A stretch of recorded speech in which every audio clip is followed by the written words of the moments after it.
Je suis donc Charlène Favier, la réalisatrice du film Slalom, et je suis très heureuse que vous soyez en train de regarder mon film ou que vous alliez le regarder. Et puis je vous en parle un petit peu après. Lise Lopez, 15 ans, 1m60. Va falloir que tu t'accroches. Personne va te faire de cadeaux ici. À partir de demain, c'est 10 heures de sport par semaine, en plus des cours et des entraînements le week-end. Hop, hop, hop, hop, hop, hop, hop. Tu donnes tout là? Non, je regarde un peu. Je t'ai laissé 20 messages au moins cette semaine. Je rentre, je suis crevée, je m'écroule. Tu vois le mec derrière toi? C'est le coach de l'équipe de France. Et il pense que t'as rien à foutre ici. Il est toujours comme ça, Fred. Avec lui, c'est plus il te casse, plus tu l'écoutes, et plus tu l'écoutes, meilleur tu deviens. Je veux savoir ce que t'as dans le ventre, là, hein?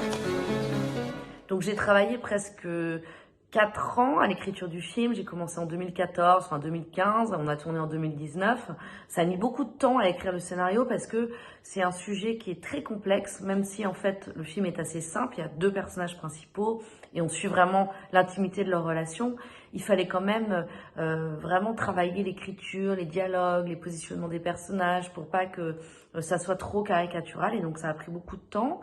C'était un sujet qui était un peu tabou, maintenant on en parle beaucoup et c'est tant mieux, mais avant c'était un sujet dont on parlait peu. Bon alors, comment ça se passe l'entraînement? C'est la chouchoute, alors bon. Qu'est-ce que tu fais? Si c'était Fred, tu dirais quoi? Tu vois pas qu'il nous regarde là? T'as parlé à quelqu'un?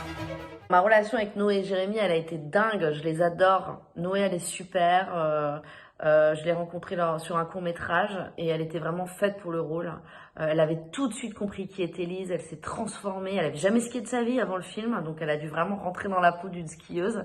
C'était pas gagné, mais elle a vraiment fait le job. Et Jérémy Régnier, il est belge. Et je l'adore aussi parce que je trouve que c'est un comédien qui se transforme d'un rôle à un autre. Championne de France. Regarde l'effet que tu me fais.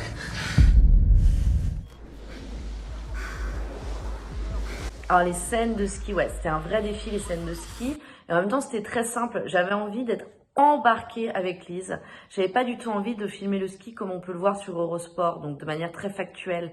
J'avais envie de le filmer de manière sensorielle, qu'on soit avec ses sensations, avec sa respiration. Ça a été aussi finalement le travail du son dans les scènes de ski qui est important parce que on a vraiment appuyé ses respirations et je crois que ça nous permet de rentrer dans le corps de Lise.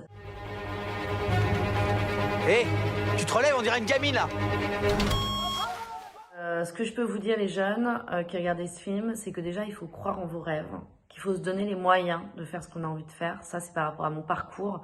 Moi, je suis autodidacte, j'ai pas fait d'école, je viens pas d'une famille qui travaille dans le cinéma, et pourtant, j'ai réussi parce que je me suis accrochée, je me suis remise en question, et ça, c'est très important. Et j'avais très, très, très envie de faire ce métier. Donc, accrochez-vous. Et après, par rapport au sujet du film, eh bien, parler des choses qui dérangent, parler des choses que vous avez envie de faire, mais des choses que vous n'avez pas envie de faire. Et puis surtout, il faut apprendre à dire non pour se protéger. C'est ça le message du film aussi. Apprendre à dire non pour se protéger. C'est un film qui est très important pour moi. Je suis très heureuse que vous puissiez le voir. Parlez-en autour de vous. Écrivez-moi pour me dire ce que vous en avez pensé. Et voilà, bon film. Merci.